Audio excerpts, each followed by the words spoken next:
Hello students. देखिए यहाँ पे हम लोग बात करेंगे। ये एक्चुअली जो मैं यहाँ पे टॉपिक आपके सामने ला रहा हूँ, ये आपका यू कैन से चैप्टर है that is called as sexual reproduction in flowering plant. पुरानी बुक के हिसाब से 12th क्लास की अगर मैं बात करूँ तो ये आपका चैप्टर होता है यू कैन से सेकंड, पर नई बुक के हिसाब से आपका क्या है, chapter number first.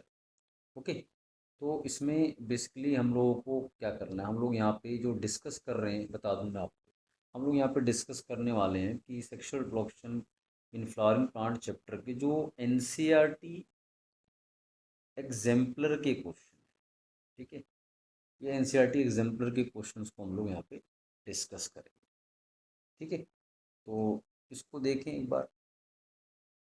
NCERT exemplar के क्वेश्चंस की बात करेंगे तो भाई अपने पास जो है ये पहला क्वेश्चन है, दैट इज कॉल्ड एज कि among the terms listed below, those that are not that of are not technically correct names for a floral bore।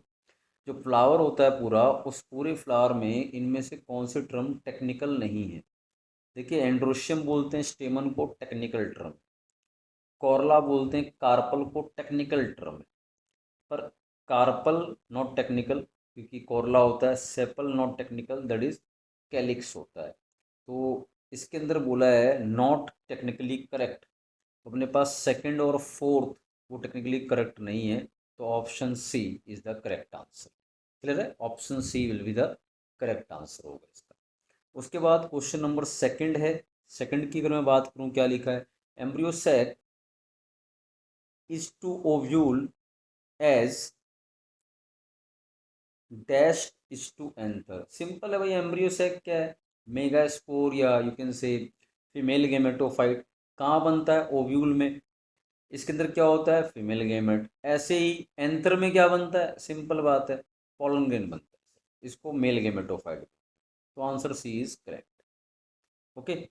इसके अंदर वे आगे चलते हैं जरा, क्वेश्चन नंबर थर्ड की बात करेंगे, ठीक है। क्वेश्चन नंबर थर्ड देखते हैं। तो क्वेश्चन नंबर थर्ड क्या कह रहा है, in a typical complete bisexual and hypogynous flower the arrangement of, actually bisexual means आप समझते हैं मेल फीमेल पार्ट दोनों है। हाइपोगाइनस फ्लावर किसे बोलते हैं सर, यू कैन से जहाँ पे सारे पार्ट जो है, अगर मैं बात करूँ ये स्टिग्मा स्टाइल और ओवरी है, तो सारे पार्ट ओवरी के नीचे से निकल के आ रहे हैं, तो that is hypogynous below ovary. तो इन इसमें अगर मान लो है तो वोल, तो थैलमस, ठीक है, from the outer side to the innermost side. तो बोल रहा है थैलमस पे लगे पड़े हैं ये सारे के सारे फ्लावर पार्ट, जिसमें कैलिक्स, कोरला, एंड्रोशियम, गैनोशियम आता है। तो बोल रहा है बाहर से अंदर जरा अरेंज करो, for outermost to innermost part. सबसे बाहर कौन होगा सर, कैलिक्स होगा, उसके अंदर कोरला होगा, उसके अंदर एंड्रोशियम, फिर गैनोशियम। तो आपका option will be A. Okay. Then इसके बाद बात करें, इसके अंदर आ जाते हैं, ये क्वेश्चन नंबर है फोर्थ। फोर्थ क्या है, a dicotyledonous plant bears flowers but never produces fruits and seeds. The most probable cause for the above situation is. कि भाई एक डाइकोटिलेडोनस फ्लावर है, ठीक है, एक डाइकोटिलेडोनस प्लांट है जो कि फ्लावर बियर करता है बट कभी भी फ्रूट और सीड प्रोड्यूस नहीं करता। सिंपल बात है सर, फीमेल पार्ट नहीं होगा, मेल पार्ट है बस। तो मेल पार्ट के लिए क्या है भाई, पिस्टिलेट लिख दिया तो पिस्टिल वाला हो गया, तो ये तो करेक्ट नहीं है, दोनों हो ही नहीं सकता। मोनोशियस दोनों बाइसेक्सुअल हो गया, नहीं हो सकता। तो क्या बोल रहा है, plant is dioecious unisexual and bears only staminate, stamen part को बियर करता है। सही बात है, स्टेमन में ओवरी और ओविल तो होगा नहीं, इसलिए उसके अंदर फ्रूट फॉर्मेशन नहीं होने वाली। ठीक है। देखो आगे चलते हैं, इसके अंदर आपके पास आता है question number, simply we can say अपने पास आता है question number fifth. Question number fifth क्या कह रहा है, क्वेश्चन नंबर फिफ्थ कह रहा है the outermost, okay just a minute, the outermost and innermost wall layers of microsporangium in an anther are respectively. Sir सबसे बाहर की लेयर और सबसे अंदर की लेयर कौन सी होती है किसी भी माइक्रोस्पोरेंजियम की एंथर के अंदर, तो आपको पता होना चाहिए। आउटर मोस्ट होती है एपिडर्मिस, सबसे अंदर होती है टपेटम। टपेटम न्यूट्रिटिव लेयर है, तो D option is the correct answer. उसके बाद इसका डी। उसके बाद आपके पास आता है sixth question, during microsporogenesis meiosis occur in. ठीक है, माइक्रोस्पोरोजेनेसिस के दौरान मियोसिस कहाँ होता है? सर मियोसिस आई थिंक आप अगर क्लियर हो तो पोलन ग्रेन में माइटोसिस ही होता है, क्योंकि हैप्लॉइड पहले से ही है। एंडोथीशियम, इसके अंदर कुछ डिवीजन तो होना नहीं है, ठीक है, तो ये तो डिप्लॉयड का डिप्लॉयड रहा, कोई डिवीजन नहीं है। उसके बाद आपका आ जाता है इसके अंदर माइक्रोस्पोर टेट्राड, सर ये पहले से एप्लॉयड है तो इसमें माइटोसिस ही होता है। बचता है एमएमसी, माइक्रोस्पोर मदर सेल या पीएमसी पोलन मदर सेल, ये होते डिप्लॉयड है और ये जाते हैं मियोसिस में और बनाते हैं माइक्रोस्पोर टेट्राड। तो आंसर क्या होगा? माइक्रोस्पोर मदर सेल, सिक्स का। ओके, देन बात करते हैं इसके अंदर क्वेश्चन नंबर सेवंथ की। तो सेवंथ क्वेश्चन क्या कह रहा है उसको समझ लेते हैं। सेवंथ क्वेश्चन कह रहा है from among the sets of terms given below identify those that are associated with the gynoecium, जो गैनोशियम से एसोसिएटेड हो। सिंपल बात है, थैलेमस तो गैनोशियम का पार्ट नहीं है, option B incorrect. Sir tapetum अभी पढ़ा, मेल का पार्ट है, सर ये भी गलत। फिर बोल रहा है इसके अंदर यू कैन से ओव्यूल लिखा है, स्टेमन लिखा है, स्टेमन फिर बोल दिया मेल का पार्ट, तो भाई अपने पास ये ऊपर वाला ही सही है। Stigma, ovule, embryo sac, placenta all are parts of you can say female या गैनोशियम का पार्ट है, तो correct option will be A. फिर आ जाते हैं क्वेश्चन नंबर 8 पर, starting from the innermost part the correct sequence of parts in an ovule. Ovule में सीक्वेंस क्या होता है? करेक्ट सीक्वेंस कहाँ से बोल रहा है? इनर मोस्ट से आउटर मोस्ट की तरफ जाना है। मैं जनरली आपको एक डायग्राम इसमें दिखा देता हूँ तो आपको समझ में आएगा। ये अपने पास डायग्राम है, तो अगर आप इसमें देखेंगे तो आपको क्या मिलेगा? देखिए सबसे अंदर है egg apparatus. Okay, egg apparatus में क्या होता है? एग। सबसे अंदर क्या हुआ? एग पार्ट हो गया, ठीक है। उसके बाहर फिर उसके अंदर अगर आप चलेंगे तो फिर उसके अंदर आपको क्या मिलता है? उसके बाहर जाओगे तो एम्ब्रियो सैक है, ये पूरा एम्ब्रियो सैक होता है, ये पूरा स्ट्रक्चर। फिर उसके बाद यहाँ न्यूसेलस होता है सारा, ठीक है, न्यूसेलस का स्ट्रक्चर है, ये आ गया। और उसके बाद फिर क्या होता है? फिर इसके इंटीगुमेंट आते हैं, ये बाहर की लेयर आ। तो आपका ये हो गया एग, फिर ये एम्ब्रियो सैक, फिर ये न्यूसेलस, और ये बाहर जो ये वॉयलेट वाली ये कौन है? ये है इंटीगुमेंट। तो अगर हम इसके अंदर बात करेंगे तो हमारे पास क्या आएगा? अगर आप करेक्टली जाएंगे तो आपके पास आएगा कि सर इसके अंदर बाहर से अंदर की तरफ ही आना था हमें। तो बेसिकली हम लोग यहाँ पे देखेंगे तो बाहर से अंदर की तरफ आओगे तो आपके पास क्या आएगा? सर आपके पास आएगा, सॉरी, एग आएगा, फिर एम्ब्रियो सैक आएगा, फिर आएगा न्यूसेलस, देन आएगा थैलेमस, सॉरी इंटीगुमेंट। तो B option is the correct answer इसके अंदर आपको कर देंगे। ठीक है, इसमें चलते हैं आगे, अगला part ninth question and then tenth question. तो इसकी बात करेंगे। नाइन्थ क्वेश्चन क्या है आपका? From the statements given below choose the option that are true for a typical female gametophyte of a flowering plant. जो ट्रू हो typical female gametophyte of a flowering plant के लिए, it is 8 nucleated in 7 celled at maturity, बिल्कुल सही है, 7 celled 8 nuclear होता है।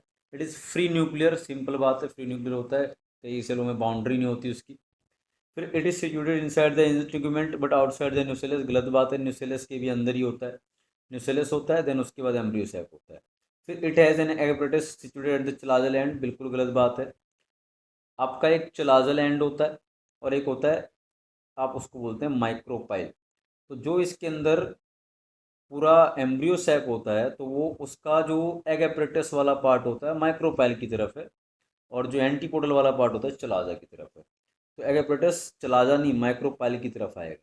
तो मेरे पास थर्ड भी गलत हो गया, ये फोर्थ भी गलत हो गया, बोल रहा है करेक्ट बताना है इसके अंदर। तो बचा फर्स्ट एंड सेकंड, ये ऑप्शन है। ओके, टेंथ की बात करते हैं। Autogamy can occur in a chasmogamous flower if pollen matures. देखो चेजमोगेमस फ्लावर क्या होता है, उसमें ऑटोगेमी क्या, ऑटोगेमी मतलब सेल्फ पोलिनेशन, चेजमोगेमस मतलब हो गया फ्लावर जो खुला रहता है पर दोनों पार्ट में मेल फीमेल पार्ट। तो सिंपल बात है, कब होगी सर? जब दोनों एक साथ मैच्योर होंगे, खत्म। ओके,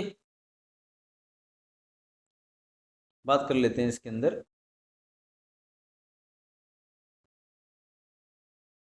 क्वेश्चन नंबर 11 की बात करेंगे। क्वेश्चन नंबर 11 क्या कह रहा है? Choose the correct statement from the following. Cleistogamous flower always exist autogamy. फिर पहले देखो एक बार देख लेते हैं क्लिस्टोगेमी और चेस्मोगेमी फ्लावर होता क्या है। मैं आपको एक डायग्राम शो कर देता हूँ। देखो क्लिस्टोगेमी और चेस्मोगेमी, क्लिस्टोगेमी फ्लावर क्या होता है सर, आपको दिख रहा है फ्लावर बंद है। चेस्मोगेमी फ्लावर ओपन है। तो ओपन फ्लावर और आपका क्लोज्ड फ्लावर, ये क्लोज्ड होता है ये ओपन होता है, पर दोनों होते बाइसेक्सुअल। तो आप समझिए इसमें तो कभी भी ऑटोगेमी के अलावा कुछ और हो ही नहीं सकता। इसमें ऑटो भी हो सकता है, जिटिनो भी हो सकता है, और आपका जो आपके जीनोगेमी भी हो सकता है। तो ये ध्यान रखें भाई, क्लिस्टो वाला फ्लावर जो होता है वो क्या बोला जा रहा है सर, बंद रहता है। तो जो क्लिस्टो वाला फ्लावर अगर मैं बात कर रहा हूँ बंद रहता है, तो सिंपली यहाँ पे आ जाते हैं। किसने क्या क्वेश्चन बोला, क्लिस्टोगेमस फ्लावर के बारे में बोला इसने, ठीक है। क्लिस्टोगेमस फ्लावर की बात कर रहा है। तो क्लिस्टोगेमस फ्लावर ऑलवेज एग्जिबिट ऑटोगेमिस, सही बात है। बाकी सब गलत है, पर ये वाली बात बिल्कुल सही है। फिर है a particular species of plant produces light non sticky pollen in large number and stigma are long and feathery. तो भाई ये तो एक ही के साथ होता है। ये आपका जब ये पोलिनेशन होता है तो ऑलवेज एनेमोफिली होता है। तो इसमें कुछ टर्म मैं बता देता हूँ। एनेमोफिली लिखते हैं विंड के लिए, एनेमोफिली। इंसेक्ट के लिए लिखते हैं आप जनरली एंटोमोफिली, एंटोमोफिली। एनिमल्स के लिए लिखते हैं जूफिली, और वाटर के लिए लिखते हैं हाइड्रोफिली, हाइड्रोफिली। ओके, तो यहाँ पे आंसर अपना क्या होगा, विंड के थ्रू होगा, सी ऑप्शन। फिर लिखा है 13th, from among the situations given below choose the root that one. ठीक है, मैं इसके अंदर आपको एक डायग्राम भी दिखा देता हूँ। ये आपका 12th वाले क्वेश्चन में थोड़ा सा और क्लियर होगा आपको। 12th वाले क्वेश्चन में आपके पास ये है, इसके अंदर देखो स्टिग्मा स्टाइल वगैरह लॉन्ग एंड फेदरी दिखाई दे रही। तो ये जो है किसके अंदर होगा, विंड के साथ होगा, तो इसको ध्यान रखें। ठीक है, फिर आपका आ जाता है इसके अंदर, चलते हैं क्वेश्चन नंबर 13 बोल रहा है। ये क्या बोल रहा है 13 क्वेश्चन में, फ्रॉम वी कैन से, इसको हम लोग थोड़ा सा क्वेश्चन नंबर 13 की बात करेंगे। क्या लिखा है, from among the situation given below choose the one that prevents both autogamy geitonogamy. Simple बात है सर, ऑटोगेमी जिटेनोगेमी कौन होगा, जिसमें फ्लावर एक प्लांट में आइदर यूनिसेक्स, आइदर आपका मेल फ्लावर होगा या फीमेल फ्लावर, मतलब यूनिसेक्सुअल या मेल या फीमेल, दूसरा फ्लावर नहीं होगा। तो आप क्या कहेंगे, dioecious plant bearing only male और female flower, C option, B option. 14, in a fertilised embryo sac the haploid diploid and triploid structures. Simple है जी, एम्ब्रियो सैक में अगर हम चलते हैं तो एम्ब्रियो सैक के फर्टिलाइज्ड बोल रहा है, in a fertilised embryo sac the haploid diploid and triploid structure. भाई फर्टिलाइजेशन के बाद डिप्लॉइड तो जाइगोट होता है, और प्राइमरी एंडोस्पर्म न्यूक्लियस ट्रिप्लॉइड होता है। ठीक है, बचा ये हैप्लॉइड हो गया, तो ऑप्शन अपने पास क्या आया, ए आया। तो ये हैप्लॉइड, ये डिप्लॉइड जाइगोट और ये ट्रिप्लॉइड, तो option will be A. Okay, 15th है, 15 देख लेते हैं क्या है। इन एन एम्ब्रियो, क्या बोल रहे हैं, क्या बोला जा रहा है, in an embryo, embryo sac the cells that degenerate after fertilisation are. भाई फर्टिलाइजेशन के बाद क्या डिजनरेट होता है, प्राइमरी एंडोस्पर्म सेल, बिल्कुल नहीं, न्यूट्रिशन देगा ये तो, ये भी यहाँ भी न्यूट्रिशन देगा भाई। एग, एग तो कभी फिर ये तो जाइगोट बनेगा। तो ये आ गया अपने पास सिनर्जिड और एंटीकोडल सेल्स, तो option will be B, correct option. Okay, 16 question की बात करेंगे। ठीक है, क्वेश्चन नंबर 16 की बात करेंगे। While planning for an artificial hybridisation programme involving dioecious plant, dioecious बोल दिया भाई, डायोसियस मतलब यूनिसेक्सुअल है plant, which of the following steps would not be relevant. जब उसमें आपको हाइब्रिडाइजेशन करनी है आर्टिफिशियल और यूनिसेक्सुअल, तो यूनिसेक्सुअल में कौन सा लोगे, फीमेल, फीमेल फ्लावर लोगे, तो उस केस में फीमेल फ्लावर होगा। अब उस केस में उसका इमेस्कुलेशन नहीं हो सकता, क्योंकि emasculation is the removal of male part और स्टेमन्स फ्रॉम द फ्लावर। जब वो फ्लावर यूनिसेक्सुअल और फीमेल है तो कहाँ उसके बाद मेल होगा। ओके, आगे चलते हैं। फिर आ जाता है आपके पास क्वेश्चन नंबर 17, ये अपने सामने क्वेश्चन नंबर 17 की बात करेंगे। क्वेश्चन नंबर 17 क्या बोल रहा है भाई? क्वेश्चन नंबर 17 बोल रहा है कि in the embryos of a typical dicot and a grass the true homologous structures are. बोल रहा है डाइकोट, डाइकोट में, और ग्रास, ग्रास क्या होते हैं? मोनोकोट। तो डाइकोट और मोनोकोट में जो यू कैन से दोनों जो है होमोलोगस हैं, सेम अगर मैं बात करूं, कहीं ना कहीं स्ट्रक्चर होते हैं। तो आपको पता है भाई कोटिलेडन जो डाइकोट में होते हैं दो होते हैं, कोटिलेडन, स्कुटेलम को यहाँ पे कोटिलेडन बोलते हैं। तो दोनों ही कोटिलेडन है, तो क्या हो गया? होमोलोगस हो गए सर। ओके, सी आएगा। 18th, the phenomena observe in some plants, ठीक है, वी कैन से 18th की बात करेंगे। The phenomena observed in some plants wherein parts of the sexual apparatus is used for forming embryos without fertilization is called।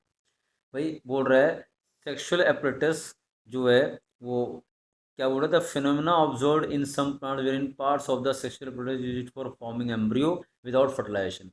Simple है sir, embryo और new generation formation without fertilisation, तो उसको क्या बोलते हैं? एपोमिक्सिस।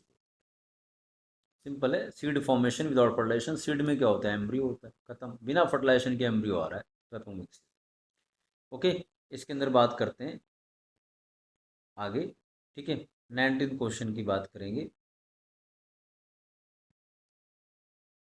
और फिर आपका 19th के बाद 20th क्वेश्चन सीधे आता है। 19th क्वेश्चन क्या है आपके पास है? That is in a flower if the megaspore mother cell forms megaspores without undergoing meiosis, if and if one of the megaspores develop into an embryo sac, its nuclei would be. भाई देखो, कहानी बिल्कुल सीधी सीधी बता रहा है, कोई इसमें ये बात कह ही नहीं रहा है, सिंपल सी बात बोल रहा है, उसको थोड़ा सा हमें बस समझना है। क्या बोल रहा है ये कि भाई इसके अंदर जो है मेगास्पोर मदर सेल है, ठीक है, ये एमएमसी है। एमएमसी सेल होती है डिप्लॉयड, और ये डिवाइड करके मेगास्पोर बनाते हैं, और मेगास्पोर जो होते हैं वो होते हैं हैप्लॉयड। नॉर्मल केस में तो मियोसिस में गया, तो ये बोल रहा है मियोसिस में नहीं जा रहा है, डायरेक्ट मेगास्पोर बना दे, तो ये भी मेगास्पोर भी क्या होगा? डिप्लॉयड। और सर मेगास्पोर अगर डिप्लॉयड है तो एम्ब्रियो सैक जो बनेगा वो भी डिप्लॉयड होगा, और उसका हर सेल डिप्लॉयड। तो आंसर क्या आएगा सर? डिप्लॉयड। फिर उसके बाद लास्ट क्वेश्चन है अपने पास, दैट इज 20th। क्या बोल रहा है 20th क्वेश्चन? इसको थोड़ा सा समझ लेते हैं। 20th क्वेश्चन कह रहा है भाई कि इसके अंदर जो है अगर आप देखेंगे 20th क्वेश्चन में, the phenomena where in the ovary develops into a fruit without fertilisation, sir parthenocarpy होती है। Fruit formation without fertilisation, parthenocarpy. Okay, तो ये आपका एक पूरा sexual reproduction in flowering plant के एनसीईआरटी एग्जाम्पलर के क्वेश्चन हैं। हम सारे चैप्टर्स के इसी तरह करेंगे, ठीक है। तो होपफुली ये आपको कुछ कॉन्सेप्ट्स को और अच्छे से समझने में हेल्प करेगी। Okay, thank you very much.